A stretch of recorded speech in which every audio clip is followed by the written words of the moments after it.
Hello students. मैं पद्माकर मिश्रा आपके बीच फिर एक नए वीडियो के साथ उपस्थित हूं। आज का वीडियो आईएससी बोर्ड के छात्रों के लिए मैं आज बना रहा हूं। जैसा कि इसके पहले मैंने आप लोग को बताया था, थ्योरी ऑफ डिमांड का वॉल्यूम 1 क्वेश्चन नंबर 1 से 20 के लिए था और आज वॉल्यूम 2 आप लोग को मैं प्रेजेंट कर रहा हूं। आज क्वेश्चन नंबर 21 से 40 तक का होगा और आपको आज एक क्वेश्चन में एज अ होमवर्क भी दूंगा जो कि आप खुद करेंगे। उसका आंसर मैं नहीं बताऊंगा, क्वेश्चन मैं दे दूंगा आपको और आप आंसर करना है। आप कमेंट बॉक्स में उसका आंसर देंगे। जो छात्र आज पहली बार जुड़ रहे हैं हमारे साथ, आपका स्वागत है। यदि आपने economics eight finger tip channel को सब्सक्राइब नहीं किया है तो देर मत कीजिए, आप उसको सब्सक्राइब कर लीजिए और साथ साथ नोटिफिकेशन बेल आइकॉन को भी ऑन कर लें ताकि जब मैं वीडियो अपलोड करूं तो आपको उसका नोटिफिकेशन मिल जाए और बिना किसी डिले के, बिना किसी देर के, बिना किसी विलंब के आप उस वीडियो को ध्यान से देखिए, सुनिए, समझिए। आप लोगों से एक रिक्वेस्ट है कि एक क्वेश्चन का आंसर मैं सीधे सीधे ABCD करके नहीं दे रहा हूं। आप ही लोग की डिमांड थी कि सर उसको एक्सप्लेन कीजिए। एक क्वेश्चन का एक्सप्लेनेशन किसी दूसरे क्वेश्चन का आंसर भी बन जाता है बेटा। इसलिए आप केवल ए को मत समझ लो कि इसका क्वेश्चन नंबर ये है, इसका आंसर ए है, बी है, सी, डी, बस इतना नहीं, बल्कि ये भी देखो उस क्वेश्चन को जो मैं एक्सप्लेन कर रहा हूं, क्योंकि उसका एक्सप्लेनेशन इस क्वेश्चन का आंसर तो देगा ही देगा, लेकिन यदि आपने उसको ध्यान से सुना तो किसी दूसरे क्वेश्चन का भी वो एक्सप्लेनेशन बनेगा, आंसर बनेगा। जरूरी नहीं कि ये इस वीडियो में जो क्वेश्चन आपको दिखेगा उसी का आंसर हो, कोई और भी होगा जो आपके एग्जाम के क्वेश्चन पेपर में दिखेगा। इसलिए आप एक एक क्वेश्चन के आंसर को, एक्सप्रेशन को ध्यान से देखिए, लिखिए, सुनिए, समझिए। आइए बिना किसी देर किए हुए हम स्टार्ट करते हैं आज का वीडियो। इसमें जो भी क्वेश्चन नंबर 21 से 40 तक का स्लाइड होगा, एक क्वेश्चन एक्स्ट्रा होगा, आप लोग के लिए होमवर्क होगा, इसको ध्यान से देखिएगा। चैप्टर नंबर 21, इसमें बेटा हम लोग बात करेंगे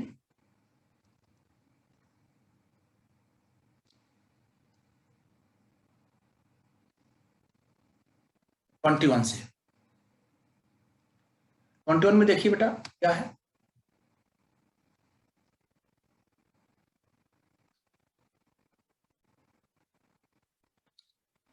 specific quantity to be purchased against a specific price of the commodity is called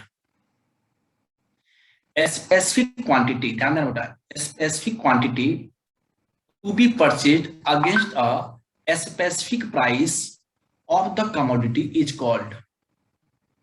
अब आप जल्दीबाजी में क्या करेंगे, ध्यान देना, आप डिमांड टिक कर देंगे। इसमें ध्यान देने वाली बात है स्पेसिफिक क्वांटिटी है, various quantities to be purchase against various possible prices during a particular period of time, तो तब डिमांड होता है बेटा। लेकिन specific quantity to be purchase against a specific price of the commodity is called demand नहीं होगा बेटा। क्या होगा? Quantity demanded. Quantity demanded is a part of demand, यानी demand is a wider concept, however quantity demand is a narrow concept. Movement along demand curve नहीं होता, क्योंकि movement along demand curve जब हम ये कहते हैं कि किसी गुड्स की प्राइस घट रही है या किसी गुड्स की प्राइस बढ़ रही है, उसी गुड्स की खुद की प्राइस घट रही है या बढ़ रही है, उसके चलते डिमांड लाइन पे जो भी चेंजेस देखने को मिलते हैं वो मूवमेंट अलोंग डिमांड कर्व होता है। ये तो होगा नहीं क्योंकि उसकी बात किया नहीं, स्पेसिफिक प्राइस कह रहा कि इसी प्राइस पर इतनी क्वांटिटी की बात हो रही, परचेज करने की बात हो रही है, डिमांड करने की बात हो रही है। शिफ्ट इन डिमांड कर्व होगा नहीं, क्यों? शिफ्ट का मतलब होता है किसी गुड्स की खुद की प्राइस कांस्टेंट हो और किसी दूसरे फैक्टर के कारण due to other factor demand increase करता है या डिक्रीज करता है, तो वहां पे शिफ्ट इन डिमांड कर्व होता है। तो ये भी गलत है। तो करेक्ट आंसर क्या बेटा? 21 का B, specific quantity to be purchase against a specific price of the commodity is called quantity demanded. Okay बेटा, इसको लिखते भी चलो और आंसर भी आप वहां मार्क कर लेना। Question number 22, inferior goods are those whose income effect is. Inferior goods, एक होता था नॉर्मल गुड्स एनजी और एक होता है आईजी। एनजी का मतलब नॉर्मल गुड्स। नॉर्मल गुड्स के लिए प्राइस डिमांड रिलेशन बेटा, प्राइस डिमांड रिलेशन ये पॉजिटिव होता है, और इनकम डिमांड रिलेशन भी क्या होता है बेटा? ये भी पॉजिटिव होता है नॉर्मल गुड्स के लिए। जबकि इंफीरियर गुड्स के लिए price demand relation, sorry price demand relation था, यहाँ पे ये क्या होता है? निगेटिव होता है ना। मैं किसकी बात कर, नॉर्मल गुड्स की बात कर रहा हूँ ना। नॉर्मल गुड्स के लिए प्राइस डिमांड रिलेशन निगेटिव होता है और इनकम डिमांड रिलेशन पॉजिटिव होता है। इंफीरियर गुड्स के लिए प्राइस डिमांड रिलेशन ये भी बेटा नेगेटिव होता है, लेकिन इनकम डिमांड रिलेशन कैसा होता है? नेगेटिव होता है। कैसा होता है? नेगेटिव होता है। क्लियर? तो यहाँ पे क्या, inferior goods are those goods which whose income effect is negative. क्या बेटा? नेगेटिव। नॉर्मल गुड्स के लिए पॉजिटिव होता है बेटा। यहाँ पे क्या है? इंफीरियर गुड्स की बात कर रहा है, इंफीरियर गुड्स के लिए नेगेटिव होगा। याद रखना बेटा, इंफीरियर गुड्स के केस में लॉ ऑफ डिमांड वर्क करता है, ये गलती कभी मत करना। गिफन गुड्स के केस में लॉ ऑफ डिमांड वर्क नहीं करता है। मेरे वाइवा में भी पूछा गया था ये, उस समय मुझे नहीं मालूम था, लेकिन बाद में मुझे बताए लोग, और उसके बाद मैंने जो एक्सपर्ट टीचर थे उन लोगों से भी मैंने पूछा, तो उन्होंने कहा कि नहीं बेटा, नॉर्मल गुड्स के लिए तो प्राइस डिमांड रिलेशन नेगेटिव होता ही है, साथ साथ इंफीरियर गुड्स के लिए भी प्राइस डिमांड रिलेशन नेगेटिव होता है। यानी कि law of demand normal goods के केस में भी काम करता है और इंफीरियर गुड्स के केस में भी काम करता है। Income demand relation normal goods के केस में पॉजिटिव होता है, जबकि इंफीरियर गुड्स के लिए इनकम डिमांड रिलेशन नेगेटिव होता है। क्लियर? तो बेटा इस पे बिल्कुल कोई डाउट मत करना। Inferior goods are those goods with income effect, income demand relation is negative. क्या बेटा? Negative. Okay, question number 23, as the result of rise in consumers income demand curve of coarse grain. देखो आ गया पिछला जो question पे हम लोगों ने डिस्कस किया था, कोर्स ग्रेन यानी इंफीरियर गुड्स क्या होगा उसके लिए, कोर्स ग्रेन के लिए, इंफीरियर गुड्स के लिए डिमांड कर्व क्या होगा? यदि इंफीरियर गुड्स है और उस केस में कंज्यूमर की इनकम बढ़ जाए तो क्या करेगा? वो इंफीरियर गुड्स नहीं लेगा बेटा, वो इंफीरियर गुड्स को छोड़ करके कहां चला जाएगा? जो सुपीरियर होगा। इंफीरियर गुड्स के लिए डिमांड कर्व क्या होगा? शिफ्ट करेगा। किधर? लेफ्ट की राइट। जब किसी गुड्स के कंजम्पशन को, उसकी डिमांड को छोड़ते हैं, कम करते हैं, तो उस गुड्स का डिमांड कर्व राइट नहीं शिफ्ट करता है, लेफ्ट। क्यों? जिसको हम छोड़ेंगे बेटा, तो जब उस गुड्स के कंजम्पशन को, डिमांड को छोड़ोगे, कम करोगे, तो ऐसे केस में डिमांड घटेगा। जब डिमांड घटता है तो डिमांड कर्व लेफ्ट में शिफ्ट करता है। किधर शिफ्ट करेगा? लेफ्ट में शिफ्ट करेगा। और जब डिमांड इंक्रीज करेगा तो हमारा डिमांड कर्व किधर जाए बेटा? राइटवर्ड होगा। डिमांड इंक्रीज करेगा सेम प्राइस पे, तो ऐसे केस में हमारा डिमांड कर्व राइटवर्ड शिफ्ट करेगा। और जब घटेगा, इंफीरियर गुड्स के केस में घटेगा, तो हमारा डिमांड लाइन शिफ्ट करेगा किधर? लेफ्ट में करेगा। यानी करेक्ट आंसर यहाँ पे becomes a horizontal straight line. बेटा ये तो कभी भी नहीं होता, हॉरिजॉन्टल बेटा नहीं होता है, becomes a vertical straight line नहीं। शिफ्ट राइट बेटा कब होगा, जब नॉर्मल गुड्स होता ना तब वो राइटवर्ड शिफ्ट करता। लेकिन पूछा क्या यहाँ पे कि कोर्स ग्रेन के लिए, इंफीरियर गुड्स के लिए कह रहा है, तो वह लेफ्ट शिफ्ट करेगा, है ना। लेफ्ट का मतलब देखो ऐसे बेटा, ये मान लो बेटा डिमांड लाइन डी 0 है, और जब घटेगा बेटा मान लो ये प्राइस है ना, तो ऐसे केस में बायर क्या करेगा, उसकी इनकम बढ़ी है तो कोर्स ग्रेन इसकी डिमांड को कम कर देगा, दूसरे डिमांड को बढ़ाएगा, तो नॉर्मल गुड्स की डिमांड बढ़ेगी। लेकिन यहाँ बात हुई किसकी, उसी गुड्स की, वो किधर बेटा, वो लेफ्टवर्ड शिफ्ट कर देगा, डी डैश हो जाएगा ना। ये हो जाएगा correct answer D. As a result of rise in consumers income, consumers money income भी यहाँ हो सकता है। Demand curve of for coarse grain means inferior goods shift to left. Okay, question number 24, an increase in the price of electricity will cause the demand for electric appliance to, क्या हो जाएगा, increase in price of electricity, यदि बिजली की कीमत per unit क्या हो गया, बढ़ गया, तो जो इलेक्ट्रिक अप्लायंसेज होते हैं उसकी डिमांड क्या होगी, घटेगी बढ़ेगी। पहले देखो ये गुड्स कैसे हैं, इलेक्ट्रिक अप्लायंसेज और इलेक्ट्रिसिटी दोनों एक साथ ही जरूरत पड़ेगा ना। आप घर में रेफ्रिजरेटर ला दिए तो रेफ्रिजरेटर बेटा उसका फंक्शन बेटा वर्क करेगा कब, जब पावर सप्लाई होगा, बिजली होगी तभी तो ना। ऐसा तो नहीं कि आप फ्रिज लाए खोल दिए और बाहर से हवा चल रहा उसके अंदर आएगा फिर उसको, ऐसा तो नहीं होगा। तो वह वर्क बेटा कब करेगा, हाँ बेटा वह वर्क तब करेगा जब उसको इलेक्ट्रिसिटी की सप्लाई मिलेगी। तो जब पावर की सप्लाई मिलेगी तभी ये इलेक्ट्रिक अप्लायंसेज वर्क करेगा। तो यहाँ कह रहा है कि प्राइस उसका बढ़ गया, यानी कि इलेक्ट्रिसिटी और इलेक्ट्रिक अप्लायंसेज बेटा क्या होता है, ये कॉम्प्लीमेंट्री गुड्स होता है। यदि एक की प्राइस बढ़ती है तो दूसरे की डिमांड बेटा क्या होगी, घटती है बेटा। सब्स्टिट्यूट में एक की प्राइस बढ़ती है, दूसरे की डिमांड बढ़ जाती है दूसरे गुड्स की, है ना।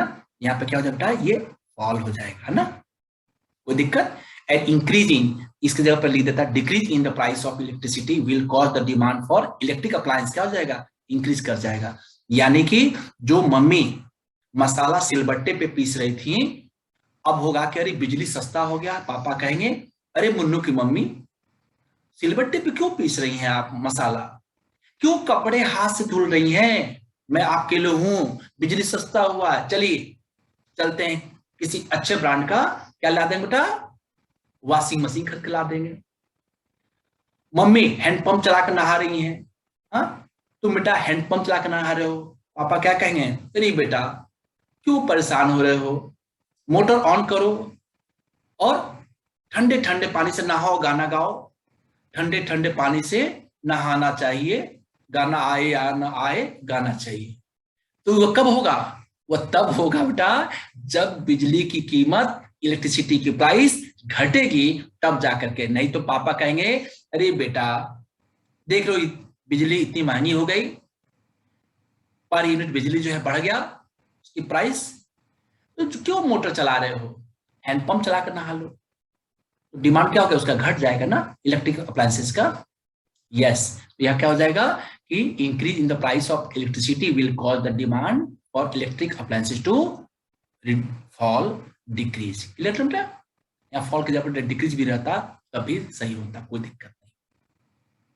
Question number 25, shift in demand curve means, बहुत अच्छा question. Shift in demand curve means demand curve shift कर रहा। इस पे जो मेरा वीडियो आप लोगों को मिलेगा उस पर देखना, बहुत क्लियर मैंने करके वहां पे शो किया हुआ है, अच्छा फ्लो चार्ट है, आप उसको देख लोगे तो ये पूरे क्वेश्चन आप लोगों का सॉल्व हो जाएंगे। शिफ्ट का मतलब क्या होता है, मूवमेंट का मतलब क्या होता है, शिफ्ट कब करता है, तब जो है मूवमेंट होता है ना, पूरा एक एक चीज बेटा मैंने समझाया है। आप वीडियो देखो बेटा तो आपका दिल गार्डन गार्डन हो जाएगा ना। Shift in demand curve means demand curve shift करता है, also known as change in demand. और इसके लिए एजम्पशन बेटा है एजम्पशंस होता है बेटा क्या, ओटी, ओटी मतलब अदर थिंग्स। क्या होता है यहाँ पे, ये वेरिएबल होगा, क्या होगा, अदर थिंग्स इसमें वेरिएबल होता है। इसका मतलब या तो फेवर में होगा या तो अगेंस्ट होगा। और उस गुड्स की खुद की प्राइस क्या है बेटा, price of its own commodity remain constant. ठीक, तो अब ये एजम्पशन है। अब ये एजम्पशन बेटा मालूम है, इस क्वेश्चन का आंसर दे दोगे। Fall in demand due to rise in its own price of the commodity. बेटा यहां लिखा है due to rise in own price of the commodity. Own जब लिख दिया, ये नहीं ओन हो जाएगा बेटा, तो क्या होगा, शिफ्ट नहीं होगा, मूवमेंट होगा। शिफ्ट नहीं होगा, क्या होगा, मूवमेंट होगा बेटा। क्लियर। ऐसे केस में क्या बोलोगे कि ये ए ऑप्शन गलत हो गया। ओन प्राइस लिखा है तो यहां मूवमेंट होना चाहिए, लेकिन पूछ रहा क्वेश्चन में शिफ्ट, तो हमको तो शिफ्ट के अकॉर्डिंग देखना है ना। हम बेटा इसको नहीं लेंगे, ओन खत्म हो गया ये A. Rise in demand due to fall in own price of the commodity. फिर आ गया यहाँ पे एक जगह फॉल, एक राइज लिख दिया, इससे कंफ्यूज करने के लिए। यहाँ पे ओन है तो इसी से हम समझ जाएंगे, फॉल और राइज के चक्कर में मत पड़ो। इसको ये भी कैंसिल हो गया। नन ऑफ दीज तो होता ही नहीं है। फिर भी इसका मतलब देखना कि किस कारण से होता है, लेकिन पूरे क्वेश्चन का आंसर को देखो। Change in demand due two factors other than own price of the commodity. अब आप बताओ बेटा, जो एजम्पशन मैंने लिखा उसमें कौन सा आंसर सही होगा, आप खुद बताओ। ओटी लिखा ना, change in demand due two factors other than, यानी इस फैक्टर के अदर देन जो है उसके कारण से हो रहा है। Other than own price of the commodity, उस गुड्स की प्राइस को छोड़ करके जो दूसरे है उसके कारण से हो रहा चेंज। करेक्ट आंसर क्या हो जाएगा, क्या होगा बेटा, सी ऑप्शन होगा। क्या होगा, सी। कॉन्सेप्ट समझ में आया बेटा ना, कोई आंसर गलत नहीं होगा। हाँ बेटा सोचोगे कि रट कर जाकर बेटा पेपर दे दे तो बेटा पास तो हो जाओगे, अच्छे मार्क्स नहीं मिलेंगे। अच्छे मार्क्स लाने हैं, कॉन्सेप्ट क्लियर करिए। जितनी चीजें मैं यहां बता रहा हूं, अभी तो मैं एक एक क्वेश्चन के अकॉर्डिंग बता रहा हूं। जब ये वीडियो आपको मिलेगा डिमांड चैप्टर का, इलास्टिसिटी ऑफ डिमांड, जो भी आपको मिले बेटा, माइक्रो इकोनॉमिक्स का मैं वीडियो अपलोड करूंगा बहुत जल्दी ही, उस पर मैं वर्क कर रहा हूं। तो बहुत ध्यान से देखना बेटा, जल्दीबाजी मत करना, क्योंकि बेटा जब मुझे जल्दीबाजी नहीं है तो फिर आपको भी जल्दीबाजी मत करना। क्योंकि आज थोड़ा सा बेटा साथ दोगे, जिंदगी भर मार्कशीट देखोगे और खुश रहोगे। और आज जल्दीबाजी करो बेटा, है ना, कहते हैं ना सावधानी हटी की दुर्घटना घटी। बेटा यदि ये अवसर चूक गए आप लोग तो फिर वही कहावत याद आएगी, अब पछताए हो क्या जब चिड़िया चुन गई हे। तो ये कहावत की नौबत न आए, मेरा आपसे विनम्र निवेदन है, humble request my dear students. जितनी चीजें मैं बता रहा हूं बहुत ध्यान से देखो, क्योंकि यदि मेरा ये मेहनत आपके काम आ गया तो मैं समझूंगा कि ये मेरी सफलता है। और मेरी सफलता, मेरा मेहनत बेटा ये तभी समझ में आएगा जब आप लोग एग्जाम में अच्छे नंबर, अच्छे क्वेश्चन को सही करके आओगे। जल्दीबाजी मत करना मेरे प्यारे छात्रों। वीडियो ध्यान से देखो, समझो। कहीं कोई दिक्कत आती है, मुझे बहुत खुशी हो रही है बेटा कि आप लोग कमेंट बॉक्स में वीडियो देखते हो, अपना कमेंट करते हो। पिछला वीडियो एक क्वेश्चन गलत हो गया था, आप लोगों ने कमेंट किया, मैंने आपको बताया कि बिल्कुल सही था, कैसे गलती हो गया ना। अच्छी बात है, आप इतना ध्यान से देख रहे हो ना। आप इतने ध्यान से देखोगे 100% आपको मार्क्स मिलेगा, मैं बता रहा हूँ। क्योंकि माइनर माइनर चीजों को आप लोग देख रहे, समझ रहे हैं, ये बहुत अच्छी बात है ना। चलिए क्वेश्चन नंबर 26 पे चलते हैं।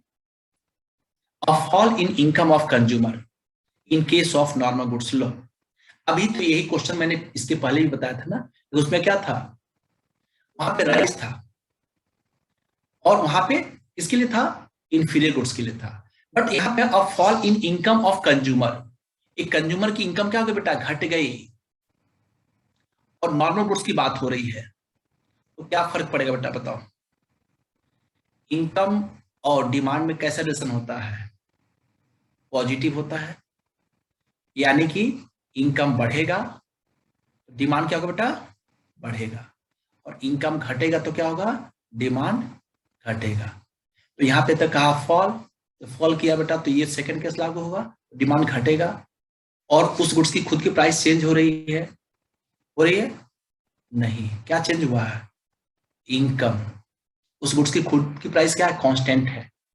अभी जो पिछला क्वेश्चन था उसमें यही बताया था ना, own price of the commodity remain constant and fall और राइज फेवर और अगेंस्ट अदर फैक्टर्स। उसमें बेटा क्या आ गया? इनकम आ गया कि नहीं आया?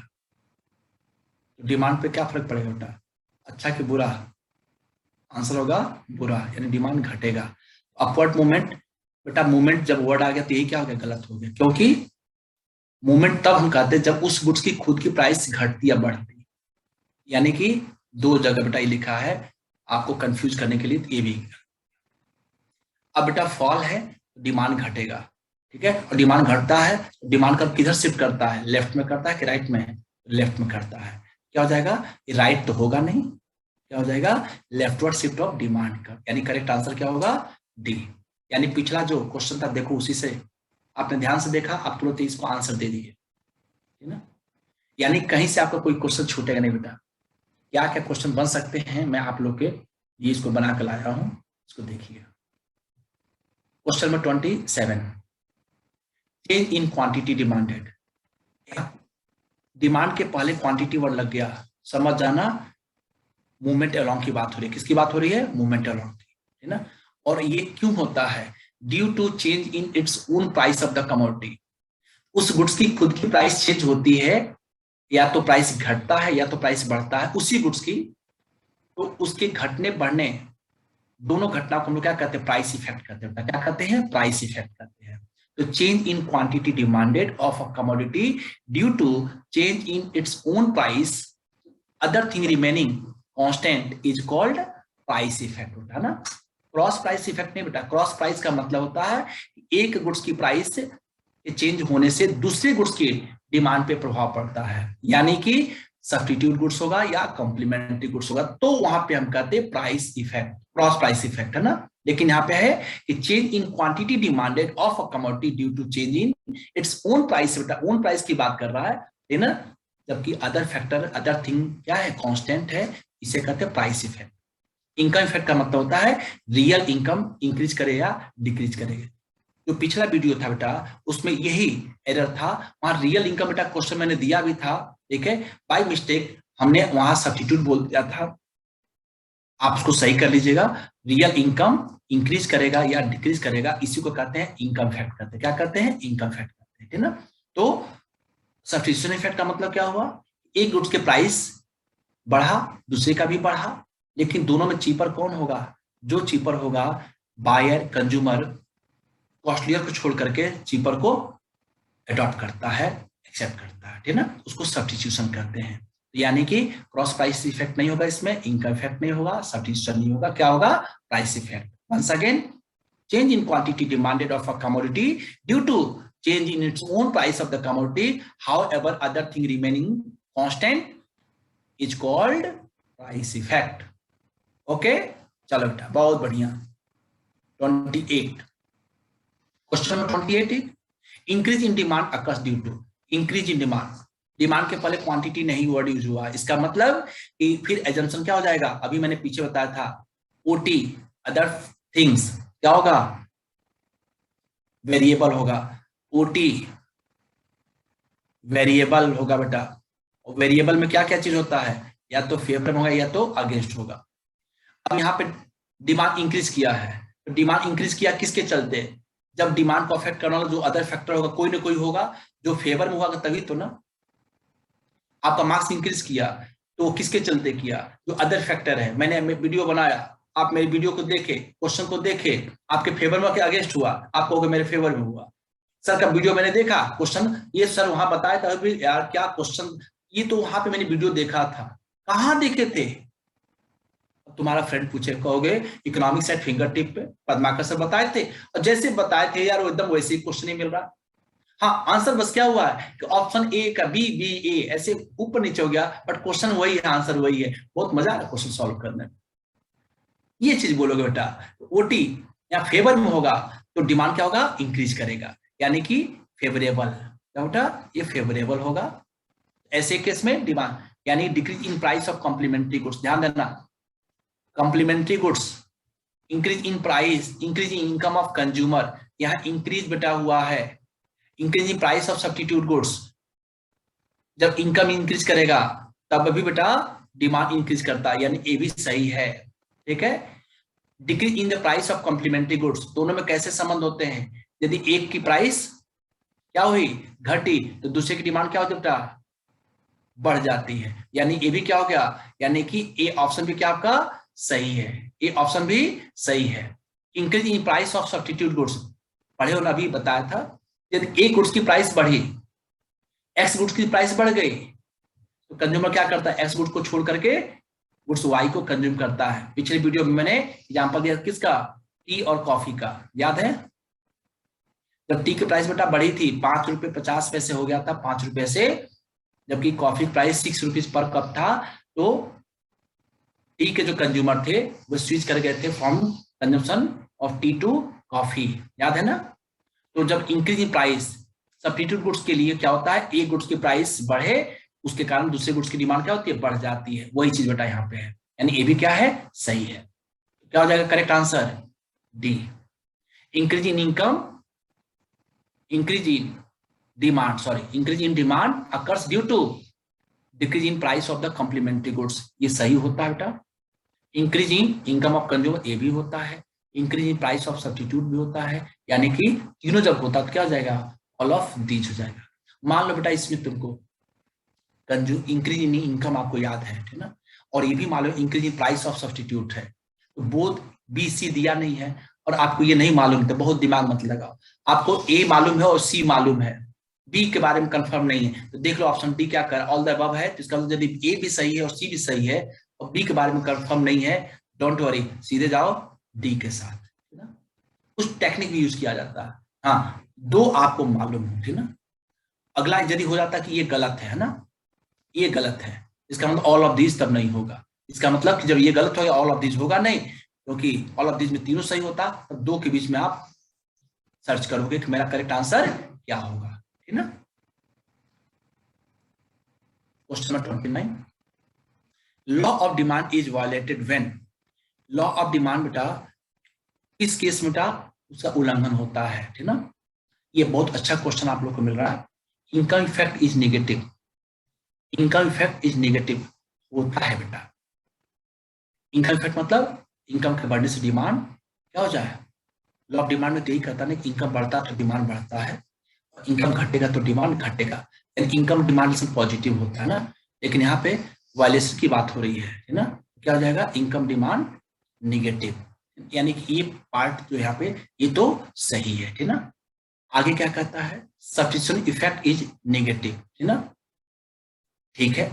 लेकिन अब यहाँ पे फिर आगे देखते क्या है, negative income effect is greater then, yes, ये जो कॉन्सेप्ट होता है negative income effect is greater than substitution effect, यानी कि नेगेटिव इनकम इफेक्ट बेटा क्या है, वह स्ट्रॉन्गर है किससे, सब्स्टिट्यूशन इफेक्ट से, उस केस में लॉ ऑफ डिमांड वर्क नहीं, law of demand is violated, इसका उल्लंघन हुआ कब, जब नेगेटिव इनकम इफेक्ट स्ट्रॉन्गर हो सब्स्टिट्यूशन इफेक्ट से। तो करेक्ट आंसर क्या हो जाएगा, सी हो जाएगा, इसको नोट कर लो, law of demand is violated when negative income effect is greater than substitution effect, और यही लिख देता सब्स्टिट्यूशन बेटा इफेक्ट वह वीकर है नेगेटिव इनकम इफेक्ट से, है ना, तो बात समझ में आती है ना, तो दोनों का मतलब एक होता है, लेकिन यहाँ पे है negative income effect is greater than substitution effect, इस यदि ऐसा है इस केस में लॉ ऑफ डिमांड क्या हो रहा है, उसका उल्लंघन हो रहा है, उसका वायलेशन हो रहा है, क्लियर,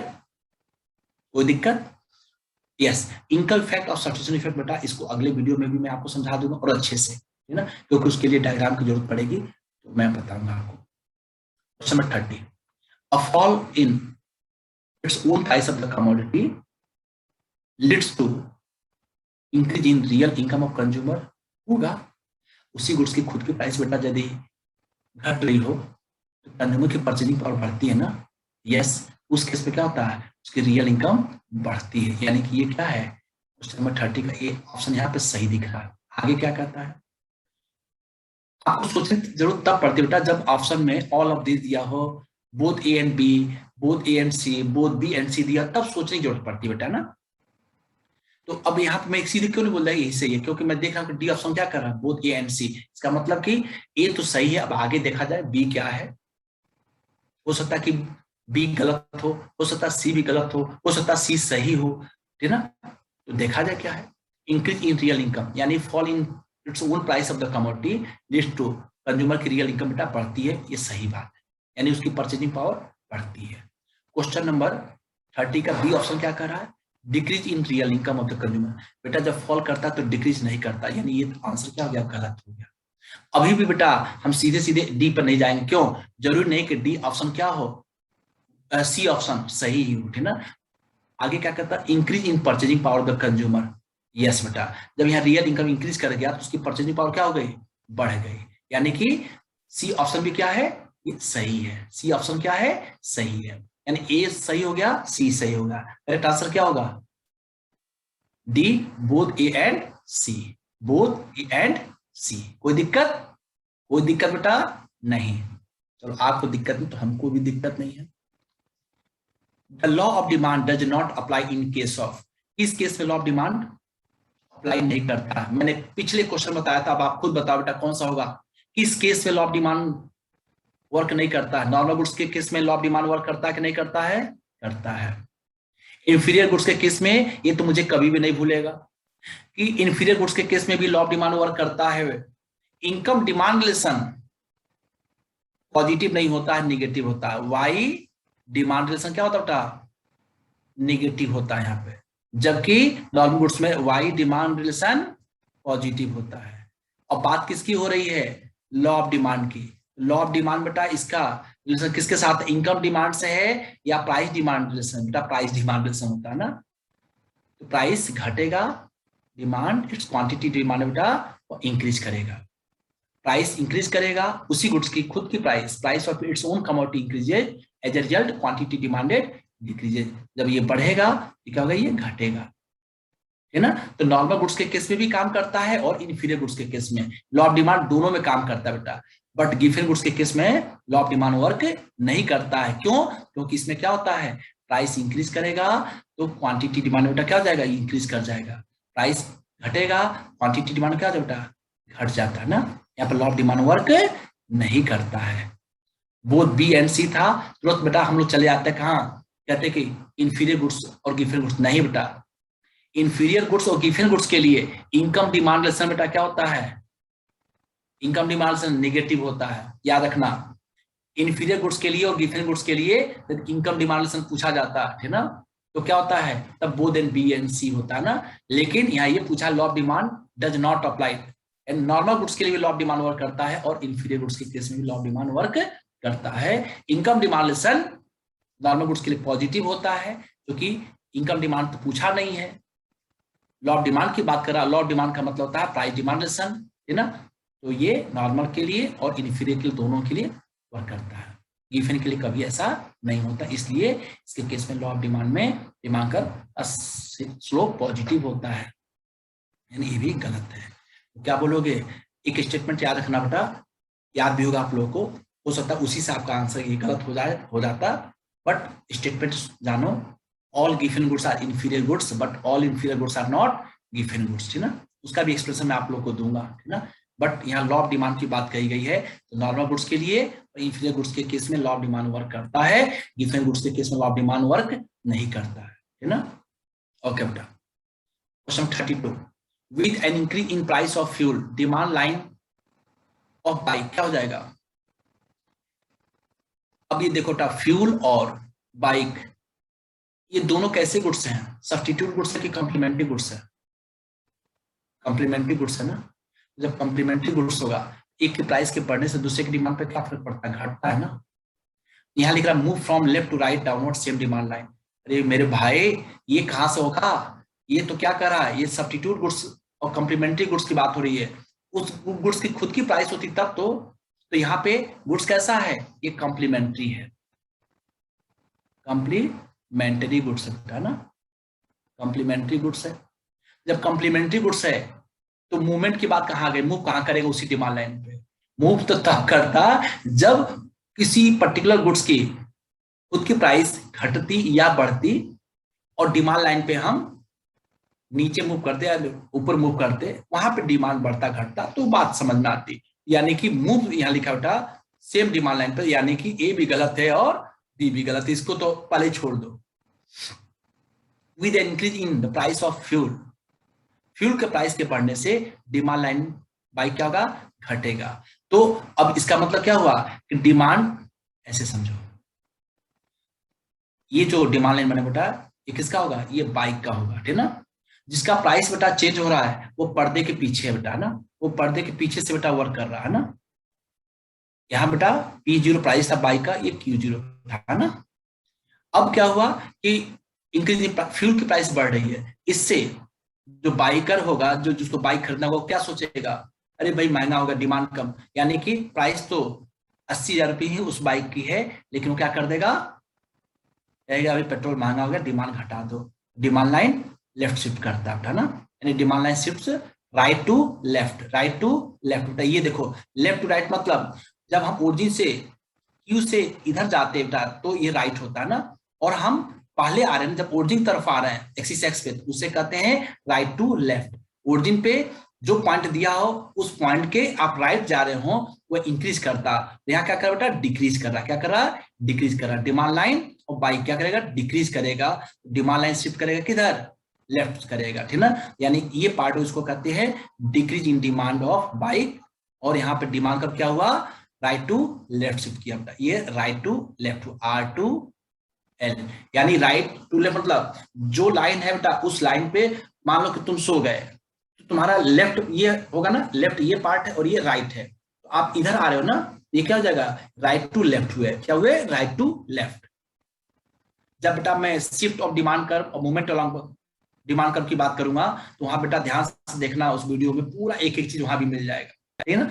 तो यहाँ पे क्या होगा, demand line shift right to left, left to right नहीं बेटा, लेफ्ट टू राइट होता तो ये इंक्रीज करता, जबकि यहाँ क्या हो रहा है, प्राइस ऑफ फ्यूल इंक्रीज किया, तो जब ये फ्यूल की इंक्रीज करे तो इसका डिमांड तो घटेगा, लेकिन सेम प्राइस पे ही बाइक की सेम प्राइस पे ही क्या होगा, बाइक की डिमांड क्या हो जाएगी, यानी डिमांड ऑफ बाइक क्या हो जाएगी, ये घट जाएगा, ठीक ना। तो दोनों में कैसा रिलेशन, नेगेटिव। कंप्लीमेंट्री गुड्स में नेगेटिव रिलेशनशिप पाया जाता है, देखने को मिलता है, जबकि सब्स्टिट्यूट में एक की प्राइस बढ़ने से दूसरे गुड्स की डिमांड बढ़ती है। ओके बेटा 33, how are good X and good Y related when as a result of rise in price of good X demand of good Y. देखो यही बात हो गई, यानी price of good X increase कर रहा है, as a result demand of good Y ये भी इंक्रीज कर रहा। ये गुड्स कैसा हुआ, अब इस पे बहस करने की जरूरत नहीं, क्योंकि अभी तुरंत बताया, क्या हो जाएगा, सब्स्टिट्यूट गुड्स होगा। लेकिन यही होता है, how good X and good Y related when as a result in rise in price of good X and demand of good Y decreases, तब क्या हो जाता, तब हो जाता कंप्लीमेंट्री गुड्स। क्या होता, कंप्लीमेंट्री, क्योंकि कंप्लीमेंट्री गुड्स में दोनों में इनवर्स रिलेशन होता है, अपोजिट रिलेशन देखने को मिलता है, और सब्स्टिट्यूट गुड्स में एक की प्राइस बढ़ेगी दूसरे की डिमांड क्या होती है, बढ़ जाती है। जैसे हमने एग्जांपल दिया था टी एंड कॉफी का, तो सब्स्टिट्यूट गुड्स है बेटा T and coffee, price of T याद करो मैंने बताया था, इंक्रीज किया था ₹5 से ₹5.50 हुआ था, however price of coffee remain constant ₹6, कल भी था आज भी ₹6। तो टी के कंज्यूमर ने क्या किया, स्विच कर दिया टी से कॉफी पे, तो कॉफी की डिमांड क्या हो गई थी बेटा, बढ़ गई थी, है ना। 40 कप से 60 कप हुआ था, याद होगा आप लोगों को बताया था। तो यहाँ पे जो क्वेश्चन है उसमें दोनों की प्राइस क्या हो रही बेटा, एक की प्राइस बढ़ रही, दूसरे की प्राइस कांस्टेंट है, जबकि दूसरे की डिमांड क्या हो गई, बढ़ गई। तो यहाँ पे वाई की डिमांड बढ़ी, किसके चलते, इसके जिंदगी पे असर पड़ा, किसके चलते मेरे भाई बताओ, गुड एक्स की प्राइस के चलते। गुड एक्स की प्राइस ना बढ़ी होती ना कंज्यूमर गुड वाई की डिमांड को बढ़ाता, है ना। ये इसका मतलब क्या हो गया, दोनों आपस में कैसे रिलेटेड है बेटा, कैसे रिलेटेड है, ये सब्स्टिट्यूट गुड्स बेटा, क्या है, सब्स्टिट्यूट गुड्स है। क्लियर, कंप्लीमेंट्री होगा नहीं, इंफीरियर होगा नहीं, गिवन होगा नहीं, क्यों, क्योंकि गिवन का संबंध प्राइस डिमांड से होता है, इंफीरियर का किससे होता है, इनकम डिमांड से होता है, और कंप्लीमेंट्री गुड्स में एक की प्राइस दूसरे की डिमांड, सब्स्टिट्यूट गुड्स में एक की प्राइस दूसरे की डिमांड से। तो जब दोनों गुड्स में एक की प्राइस बढ़ रही है दूसरे की डिमांड घट रही है तो क्या हो जाएगा, वो कंप्लीमेंट्री गुड्स होगा। एक की प्राइस बढ़ रही है दूसरे की डिमांड बढ़ रही है तो क्या होगा, सब्स्टिट्यूट गुड्स होगा। एक की प्राइस बढ़ी दूसरे की डिमांड घट गई, क्या होगा, कॉम्प्लीमेंट्री गुड्स, है ना, ऑप्शन में आएगा ना, और यहाँ पे जो है ये सब्स्टिट्यूट गुड्स होगा। Okay 34, if two goods are complementary then with the fall in the price of one good, अब देखो अभी पीछे बताया, अब बता दो जल्दी से, if two goods are complementary then with the fall in the price of one good, तो एक गुड्स की प्राइस घटेगी तो दूसरे की डिमांड पे क्या फर्क पड़ेगा बेटा, क्या फर्क पड़ेगा, अच्छा कि बुरा, अच्छा पड़ेगा। तो क्या हो जाएगा, डिमांड इंक्रीज करेगा कि घटे, डिक्रीज करेगा, प्राइस ऑफ गुड एक्स मान लो, है ना, ये घट गया, है ना, दूसरे पे क्या फर्क पड़ेगा, पेट्रोल की प्राइस बेटा घट गई, तो पेट्रोल की प्राइस घटेगी तो बाइक का, अभी जो पीछे क्वेश्चन था उसी से देख लो, डिमांड ऑफ बाइक क्या बेटा, क्या होगा, बढ़ेगा कि घटेगा, बढ़ जाएगा ना। देखो दोनों में इनवर्स रिलेशन है ना, कॉम्प्लीमेंट्री गुड्स में ही होता है ना। यस, क्या हो जाएगा, demand for another good will increase, इस पे कुछ सोचना ही नहीं है, ठीक ना। 34 का D clear. 35, the reason for the expansion और कॉन्ट्रैक्शन इन डिमांड इज, क्या होता है, the reason for the expansion, expansion मतलब मूवमेंट की बात हो रही है, किसकी बात हो रही है, मूवमेंट की। एक ही डिमांड लाइन पे क्या होता है बेटा, ये है ई पॉइंट है, और प्राइस बेटा क्या हुआ, एक्सपेंशन और कॉन्ट्रैक्शन। एक्सपेंशन का मतलब ई से ई डैश पे आ गए, इसको एक्सपेंशन कहते हैं, और यहाँ पे ई से ई डबल डैश पे चले गए तो क्या होता है, ये कॉन्ट्रैक्शन होता है। यहाँ पे प्राइस कल P0 था, P डैश हो गया, P डबल डैश हो गया, या चेंज क्या हो रहा है बेटा, उस गुड्स की खुद की प्राइस चेंज हो रही है ना, due to change in price of substitute, नहीं बेटा गलत। Change in taste and preferences, नहीं। चेंज इन पॉपुलेशन, नहीं। Change in its own price of the commodity, क्या यही हो रहा चेंज बेटा, क्या हो जाएगा, करेक्ट आंसर डी होगा। Okay, according to law of demand, quantity demanded of a commodity, law of demand के अकॉर्डिंग क्या होता है, change in same direction of price change in its own, यानी प्राइस बढ़ेगा तो डिमांड भी बढ़ेगा, प्राइस घटेगा तो डिमांड भी घटेगा, इसके अकॉर्डिंग होता है, नहीं। लॉ ऑफ डिमांड क्या कहता है, प्राइस घटेगा, क्वांटिटी डिमांडेड इंक्रीज करती है, और जब प्राइस इंक्रीज करेगा देन क्वांटिटी डिमांडेड डिक्रीज करता है। तो दोनों में कैसा रिलेशन होता, इनवर्स है ना, अपोजिट है ना। तो change in opposite direction of the price change in its own commodity, ठीक ना, यानी कि आंसर क्या हो जाता है, ये बी सही हो गया। Does not have any impact of price change in its own, बेटा गलत। लॉ ऑफ डिमांड बेटा क्या होता है, प्राइस के चेंज होने से उस गुड्स की क्वांटिटी डिमांड बेटा घटती है बढ़ती है ना, हो जाएगा changes opposite direction of the price change in its own price of the commodity. ये बेटा चेंजेस प्रोपोर्शनल बेटा तो होता ही नहीं, तो उसको यहीं पे कैंसिल कर दो ना, ये कैंसिल हो गया। करेक्ट आंसर क्या होगा, according to the law of demand quantity demanded of a commodity changes in opposite direction और price changes in its own commodity. उसी गुड्स की खुद की प्राइस बेटा जैसे चेंज होगी, जो गुड्स की क्वांटिटी डिमांडेड होगी वो अपोजिट डायरेक्शन में, यानी कि प्राइस घटेगा क्वांटिटी डिमांड बढ़ेगा, प्राइस बढ़ेगा क्वांटिटी डिमांड घटेगा। Clear. 37, change in quantity demanded is also known as, change in quantity demanded also known as movement along demand curve। yes होता है बेटा, ये shift in demand line, shift नहीं बेटा, change in demand केवल कहता है ना, तब यहाँ शिफ्ट होता है, यानी कि ये गलत है। Change in demand line also known as, तो कहते हैं शिफ्ट ऑफ डिमांड लाइन, ये बात समझ में आती, उससे कुछ मैच करता। But change in quantity demanded कर रहा है, तो क्वांटिटी डिमांड में क्या होता है, मूवमेंट के केस में होता है, और चेंज इन क्वांटिटी डिमांड कब होता है, जब उस गुड्स की खुद की प्राइस क्या होती है बेटा, बढ़ती है या घटती है, तब होता है ना।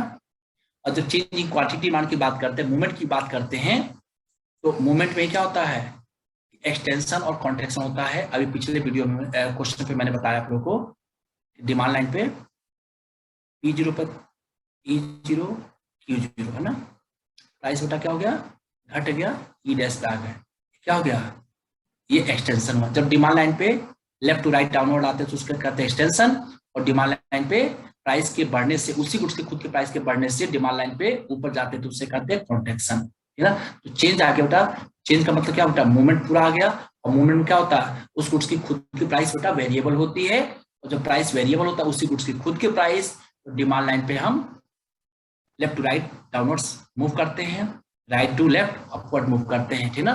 उस केस में क्या बेटा, उस केस में क्या हो जाएगा, क्या हो जाएगा extension and context of demand, यानी कि ए भी सही है। करेक्ट आंसर क्या होगा, ए भी सही है और सी भी सही है, यानी correct answer both A and C. Clear, कोई दिक्कत? ओके बेटा, चलो बेटा 40 के पास हम लोग आ गए हैं, बिल्कुल मत घबराओ। Cell services and cell phone. Cell services मतलब बीएसएनएल, वोडाफोन, है ना, वोडाफोन का नाम क्या हो गया, वीआई, क्या हो गया, वीआई, वोडाफोन, और आई का मतलब आइडिया, दोनों को मिला दिया तो वीआई हो गया। तो cell services and cell phone दोनों में कैसा संबंध है बेटा, ये कैसे रिलेटेड बेटा, सेल सर्विस, सेल फोन की जरूरत बेटा तभी पड़ेगी जब सेल सर्विसेज आपको मिलेगा, और सेल सर्विस तभी वर्क करेगा जब सेल फोन की जरूरत होगी। तो दोनों गुड्स कैसे हैं, सब्स्टिट्यूट है कि कॉम्प्लीमेंट्री हैं। जहां एक गुड्स के साथ दूसरे गुड्स की डिमांड होती है उसे क्या कहते हैं, क्या कहते हैं, सब्स्टिट्यूट गुड्स नहीं कहते बेटा, कॉम्प्लीमेंट्री गुड्स कहते हैं। क्या कहते हैं, कॉम्प्लीमेंट्री गुड्स। जहां एक गुड्स के डिमांड करें उसके साथ दूसरे गुड्स की भी डिमांड हो। आप पेन की डिमांड करें, इसके साथ इंक भी है, अभी पेन खरीदते हो ये नहीं कहते अब इसका इंक देंगे, नहीं। आप मोबाइल फोन खरीदते हो बेटा तो उसका बैटरी है ना, आप मोबाइल फोन खरीदते हो तो उसके साथ सिम कार्ड की जरूरत पड़ती है ना, वो क्या है, उसी साथ जुड़ा हुआ है ना। आप केवल सिम कार्ड खरीद लो, अब कह दो मोबाइल फोन नहीं लेगा, अब कान में सिम लगा लो, आपको हेलो हेलो हेलो आवाज जाएगी नहीं जाएगी बेटा। आपकी आवाज डैश को या डैश की आवाज आपको कब मिलेगी, जब आप उस सिम को उस मोबाइल फोन में इंसर्ट करोगे, लगाओगे, और वो जो सिम कार्ड होगा किसी पर्टिकुलर वैल्यू के साथ उसको रिचार्ज करोगे, तब जाकर के वो एक्टिव होगा, काम करेगा। तब आपकी आवाज भी जो दूसरा पक्ष होगा जिसको आप बहुत अच्छे से जानते हो उनको सुनाई देगा, आपका गोल्डन वर्ड और उनका भी गोल्डन वर्ड आपको सुनाई देगा, है ना। यानी सेल सर्विसेज और सेल फोन ये कैसे गुड्स हैं, ये बेटा कॉम्प्लीमेंट्री है, क्योंकि दोनों की डिमांड एक साथ करते हैं ना, समझ आ गया। Okay, and upward to downward movement along demand line, बेटा आप इस पे नहीं कई बार बता चुके आप लोग को। एंड अपवर्ड टू डाउनवर्ड, चलो बता दे रहे, E0 प्राइस घट गया, आप आगे बेटा ई डैश पे, ई से E dash up to downward आते इसको क्या कहते हैं, अब बेटा तुम लोग खुद बोलो इसको क्या कहते हैं, क्या कहते हैं, एक्सटेंशन इन डिमांड करते हैं, क्या करते हैं, एक्सटेंशन इन डिमांड करते हैं। और ई के करस्पॉन्डिंग आप एक्सिस एक्स पे कहां थे, Q0 पे थे, और ई डैश के करस्पॉन्डिंग Q डैश पे आ गए। तो आप Q0 से Q डैश पे आए, यानी ओरिजिन से दूर जा रहे हैं ना, इसे कहते हैं increase in quantity demanded, increase in quantity demanded.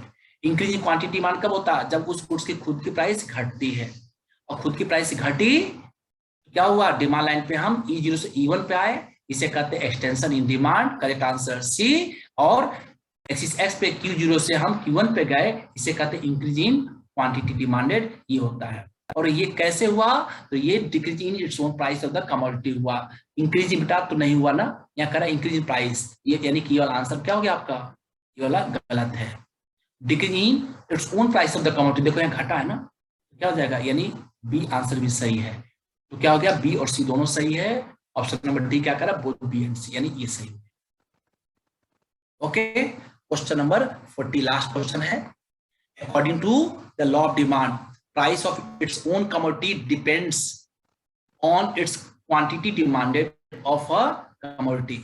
Price of its own commodity, ये डिपेंड नहीं करता बेटा, प्राइस डिपेंड नहीं करता है, प्राइस के कारण जो क्वांटिटी डिमांडेड होता है वो डिपेंड करता है, यानी ये आंसर क्या हो गया, ये गलत हो गया। Quantity demanded of a commodity, yes, quantity demanded of a commodity depend करता है, ठीक ना। याद है आपने लिखा था Q is equal to function of P, क्या लिखा था, okay, Q is equal to function of P, यानी कि quantity demanded depends on its own price of the commodity. ये जो मैंने पीछे आपसे पूछा था उसी का क्या ये थ्योरेटिकल पार्ट है बेटा, हमने वहां पूछा था डिमांड फंक्शन, यानी quantity demanded depends on its own price of the commodity according to law of demand. क्या हो गया? करेक्ट आंसर बी होगा। ये तो गलत हो गया, जब ए गलत हो गया ए और बी इसके होने की बात ही नहीं है। Quantity demanded of a commodity depends on its various determinant, नहीं बेटा, यह डिमांड की बात करते हैं ना, demand of a commodity depends on its various determinant बात आती है। ये क्वांटिटी डिमांड की बात हो रही है। क्वांटिटी डिमांड बेटा लॉ ऑफ डिमांड को एग्जिस्ट करता है, ठीक ना। तो इसमें वेरियस डिटरमिनेंट नहीं होता बल्कि it's own price of the commodity, यानी ये भी गलत हो गया। यानी कि 40 क्वेश्चन आज कंप्लीट हो गया। फर्स्ट वीडियो में 1 to 20 क्वेश्चन था, सेकंड वीडियो में 21 से 40 क्वेश्चन था। अब मुझे बेटा मैं भी विश्वास कर सकता हूं आप लोगों के साथ कि आपने यदि 40 क्वेश्चन समझ लिया, कर लिया, तो थियरी ऑफ डिमांड से कोई क्वेश्चन छूटेगा नहीं। इलास्टिसिटी ऑफ डिमांड का वीडियो मैं आगे दूंगा, लेकिन आज आप लोग के लिए एक गिफ्ट भी मैं दे रहा हूं, और गिफ्ट है ये, डू इट बाय योरसेल्फ। यानी आपके लिए क्या है? होमवर्क है। डू इट बाय योरसेल्फ, इसका आंसर बेटा आप खुद कीजिए, और जहां पे आपको समझ में नहीं आएगा आप कमेंट बॉक्स में हमसे पूछिएगा कि सर इसका आंसर हमसे नहीं हो पाया, मैं नहीं कर पाया, नहीं कर पाए, तो मैं आपको बता दूंगा। लेकिन पहले आप मेहनत कीजिए, करिए, और कमेंट बॉक्स में बताइए कि आई हैव डन, है ना, मैंने इसको कर लिया। आप टेलीग्राम पे भी आ जाइए, हमारे साथ जुड़ जाइए, क्योंकि वहां पे भी ये सब चीजें आपको मिलता रहेगा। डेली वहां पे 3 क्वेश्चन, 4 क्वेश्चन, 5 क्वेश्चन में आपको एमसीक्यू देते रहता हूं, है ना। जो बच्चे वहां जुड़े हैं उसको एंजॉय कर रहे हैं, आप भी इस मौके का लाभ उठाइए, है ना, क्योंकि आपके लिए डबल बेटा बेनिफिट है। यूट्यूब पे भी मिल रहा है और टेलीग्राम पे भी मिल रहा है ना। जुड़े रहोगे, कोई दिक्कत नहीं, जुड़े रहो बेटा। जैसे क्वेश्चन वहां पे मैं पोस्ट करता हूं, मैं देखता बेटा आप लोग आते हैं वहां पे रिप्लाई करते हैं, मुझे खुशी होती है। अब चूंकि एक ही टेलीग्राम लिंक है इकोनॉमिक्स एट फिंगर टिप का, उस पर सीबीएसई वाले भी बच्चे जुड़े हुए हैं और आईएससी वाले भी। तो मैं देखता हूँ बहुत समझदार बेटा आप लोग हो। आईएससी वाले बच्चे जो उनके लायक क्वेश्चन था उसको आंसर देते हैं, और सीबीएसई वाले जो उनके वाला पोर्शन था उसको देते हैं। यानी कि जो इंडियन इकोनॉमिक डेवलपमेंट और स्टैटिस्टिक्स का क्वेश्चन होगा सॉरी, जो उनके पोर्शन का है वो देंगे, और जो आपके पोर्शन का होगा आप देते हैं, तो कोई वहां डाउट नहीं होता है ना। तो ये है डू इट बाय योरसेल्फ, इसको आप खुद कीजिएगा, ठीक ना। और अगला जो मेरा वीडियो होगा वह इलास्टिसिटी ऑफ डिमांड पे होगा। 20 क्वेश्चन मैं लेकर के आपके सामने फिर हाजिर होऊंगा। आप हमारे साथ नहीं जुड़े हैं अभी तक तो विलंब मत करिए, जुड़ जाइए, अपने दोस्तों को भी सजेस्ट कीजिए, आओ चलते इकोनॉमिक्स एट फिंगर टिप ये वीडियो को देखते हैं, तुम भी देखो, मैं भी देखता हूं, तुम भी क्वेश्चन देखो, मैं भी क्वेश्चन देखता हूं, तुम भी जो थ्योरी बेस्ड को वीडियो है उसको देखो, मैं भी देखता हूं, और देखते हैं किसी पर्टिकुलर टॉपिक पे हम लोग डिस्कस करें, कौन सबसे आगे होता है, टेस्ट होगा उस पर ज्यादा नंबर कौन पाता है। खुद बेटा जानते हो क्या किया करो तुम लोग, क्वेश्चन जब मैं बोलता हूं तो उसको लिख लिया करो, और खुद आंसर दो एक बार अपने मन से, वहां पे वीडियो को पॉज कर दो, क्वेश्चन को लिखो, ऑप्शन को लिख लो, आंसर अपने मन से दो, और फिर दोबारा देखो, उसको ऑन करो, सर उसको कैसे एक्सटेंड कर रहे हैं, आंसर क्या है। यदि मेरा आंसर और आपका आंसर मैच कर गया तो जीत गए, यदि आंसर नहीं मैच किया तो हारे भी नहीं, प्रयास तो किया ना, चुपचाप बैठे तो नहीं रहे ना,